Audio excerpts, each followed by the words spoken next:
Japan dumps US bond. Japanese bond yields rose from 3-week lows. The Japanese debt to GDP ratio is now at 250%. Is this a start of an economic war? दोस्तों, आज मैं आपको एक ऐसी crisis के बारे में बात करने वाला हूं जो कि बहुत ही ज़्यादा सरप्राइजिंग एंड शॉकिंग है और जो हो सकता है कि 2025 की सबसे डेंजरस स्टोरी हो। अमेरिका की पूरी इकोनॉमी जापान की एक डिसीजन पे डिपेंड करती है और जापान बहुत ज़्यादा डेस्परेट हो गया है। हेलो एवरीवन, आज की वीडियो में हम बात करेंगे एक ऐसे क्राइसिस के बारे में जो कि पूरी दुनिया को हिला सकती है और जापान जो कि अमेरिका का सबसे बड़ा दोस्त था इन डेकेड्स, वो अमेरिका के अगेंस्ट एक फाइनेंशियल वॉर की तैयारी कर रहा है। तो इस वीडियो को लाइक करो, सब्सक्राइब करो और बेल आइकन बटन दबाओ because this story can actually impact your savings and your investments. तो दोस्तों, बात शुरू होती है जापान से। इमेजिन करो एक दोस्त है जो 40 साल से आपका साथ दे रहा है, आपके हर मुश्किल में खड़ा है। जापान एग्जैक्टली वही दोस्त था अमेरिका के लिए। Japan holds, listen carefully, $1.1 trillion in US treasury debt, मतलब अमेरिका का सबसे बड़ा फॉरेन क्रेडिटर। जापान का फाइनेंस मिनिस्टर कात्सुनोबु कातो ने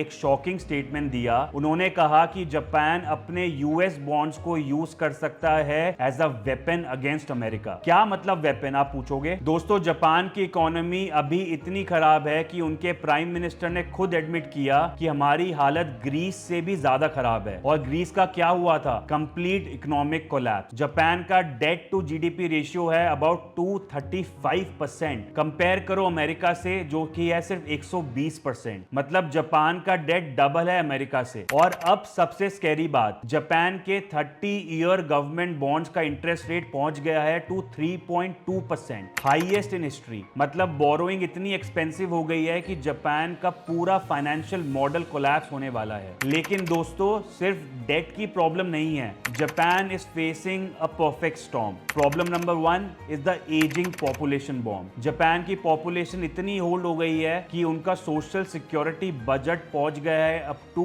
38 ट्रिलियन येन, मतलब 30% बजट सिर्फ ओल्ड पीपल की केयर में जा रहा है। Second problem is the defence crisis. Japan को डिफेंस में स्पेंड करना पड़ रहा है about 8.7 trillion yen, unprecedented levels. पर क्यों? क्योंकि उनका डिफेंस मिनिस्ट्री खुद कह रहा है दैट वर्ल्ड वॉर 2 के बाद सबसे डेंजरस सिचुएशन ये है। ट्रम्प का trade war is the problem number 3 और सबसे बड़ा प्रॉब्लम है ये बिकॉज ट्रंप ने लगाया है मैसिव टैरिफ, जिसकी वजह से जापान के एक्सपोर्ट 0.6% से नीचे आ गए हैं और इंपोर्ट्स अबाउट 3% से बढ़ गए हैं। So the economy is completely stuck. दोस्तों, अब जापान की पेशेंस खत्म हो रही है। फाइनेंस मिनिस्टर कातो ने इमरजेंसी मीटिंग मांगी है with US treasury secretary Scott Bessent के साथ और ये बोला जा रहा है that they will discuss about the currency problem. लेकिन रियलिटी ये है कि जापान प्लानिंग कर रहा है यूएस बॉन्ड्स को डंप करने का। और गाइस, ये कोई थ्योरी नहीं है, ऑलरेडी ये स्टार्ट हो गया है।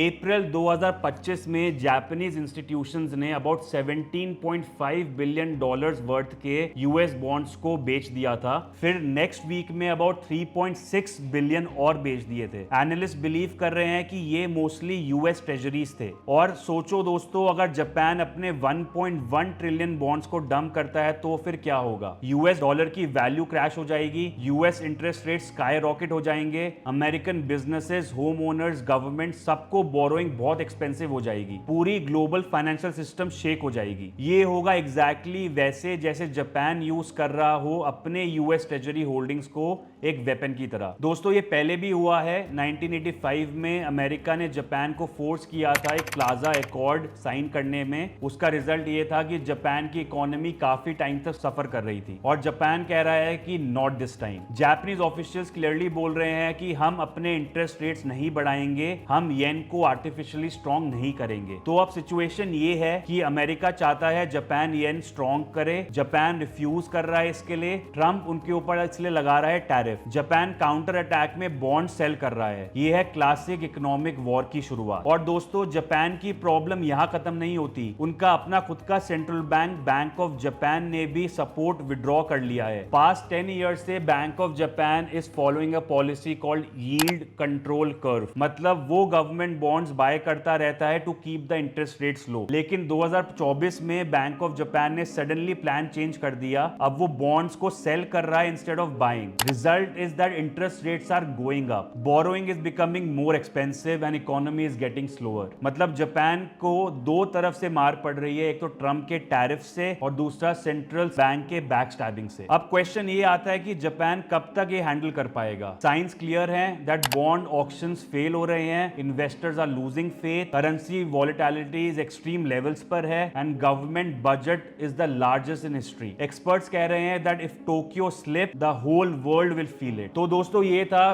Total economic analysis of the Japan's condition. आप कमेंट्स में ये चीज बताओ कि क्या जापान को ये स्टेप उठाना चाहिए, क्या उनको यूएस ट्रेजरी बॉन्ड को सेल करना चाहिए, आपका इसमें क्या मानना है. Now we will discuss in our next video China's master plan, how they are using Japan crisis for their own advantage. So till then, stay informed, take care and stay tuned.